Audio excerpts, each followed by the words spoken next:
الحمد لله وكفى وسلام على عباده الذين اصطفى أما بعد. أعوذ بالله من الشيطان الرجيم. بسم الله الرحمن الرحيم. يا أيها الذين آمنوا اتقوا الله وكونوا مع الصادقين. صدق الله مولانا العلي العظيم. وقال النبي صلى الله عليه وسلم: إن الله لا ينظر إلى أجسامكم ولا إلى صوركم ولكن ينظر إلى قلوبكم وأعمالكم أو كما قال النبي صلی اللہ علیہ وسلم. میرے بھائی بزرگوں، اللہ تبارک و تعالیٰ کا احسان ہے، اللہ کا بہت بڑا کرم ہے کہ اللہ نے ہم کو مسلمان کے یہاں پیدا کیا، یعنی ایمان کی بہت بڑی دولت عطا فرمائی. اللہ ہمیں اس کی قدردانی کی توفیق عطا فرمائے. لیکن میرے بھائی بزرگوں، جو چیز جتنی زیادہ قیمتی ہوتی ہے اتنی اس کی حفاظت بھی بہت ضروری ہے. آپ دیکھتے ہیں سونا اور چاندی، اس کی قیمت ہے تو لوگ کیسے محفوظ اس کو رکھتے ہیں.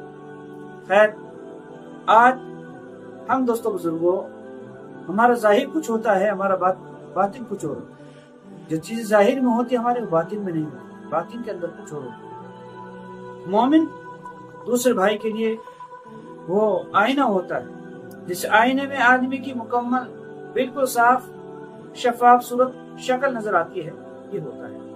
تو فرمایا کہ دوسرے بھائی کے بارے میں ایسا سوچنا اور اس کے بارے میں دوستوں بزرگوں اچھا خیال رکھنا بہت ضروری ہے. فرمایا مولانا روم رحمۃ اللہ علیہ بہت بڑے عالم گزرے ہیں، انہوں نے ایک حکایت لکھی ہے، مختصر سی حکایت ہے.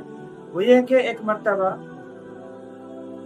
ایک درخت کی ایک شاخ پر ٹہنی پر ایک چیڑا اور ایک چیڑی بیٹھے ہوئے. تو ان کو اس جنگل میں ایک انسان نظر آیا دور سے، جس نے اپنے سر پر دستار سجائی ہوئی ہے اور اولیاء کرام کا لباس ہے.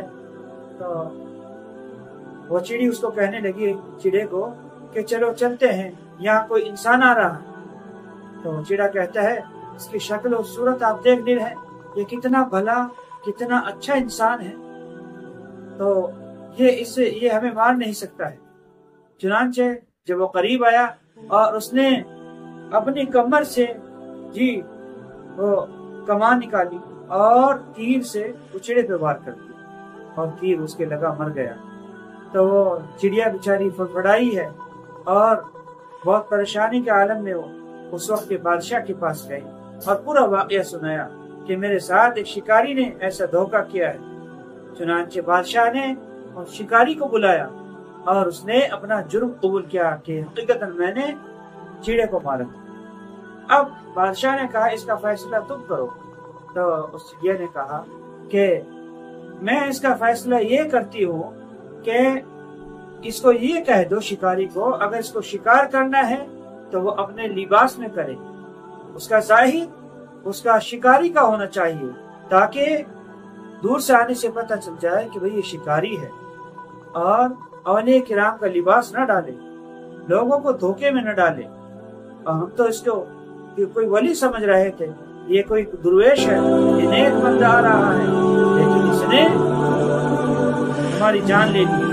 اس کو اللہ حالی فرماتے ہیں شاید کہ آج جاہل بھی ہے عالم کا دوبالہ پہنے، آج جاہل بھی ہے عالم کا دوبالہ پہنے، ایسے اللہ سے اپنے ایمان کو بچائے رکھنا. تو میرے بھائیوں، جیسے ہم ظاہر میں ہمیں اپنا باطن بھی دوستوں سے ایسا ہی بنانا ہے. ایسے ہمارے اکابرین کہتے ہیں کہ ہماری زندگی صفت صلاۃ پہ آ جائے، یعنی نماز والی صفت آ جائے. جب آدمی نیت باندھ لیتا ہے اللہ اکبر کہہ کے، نہ وہ کسی کو گالی دے سکتا ہے، نہ کسی کو مار سکتا ہے، اور نہ کسی پہ کوئی تشدد کر سکتا ہے، نہ چوری کر سکتا ہے، اس کی حیات فرشتوں جیسے ہو جاتی ہے. تو ہماری زندگی ایسی ہونی چاہیے کہ ہمارے ظاہر سے کسی کو تکلیف نہ ہو، ہمارے باطن بھی ہمارا ایسا ہونا چاہیے. اللہ ہمارے ظاہر و باطن کو صحیح ہونے کی توفیق عطا فرمائے. باخر دعوانا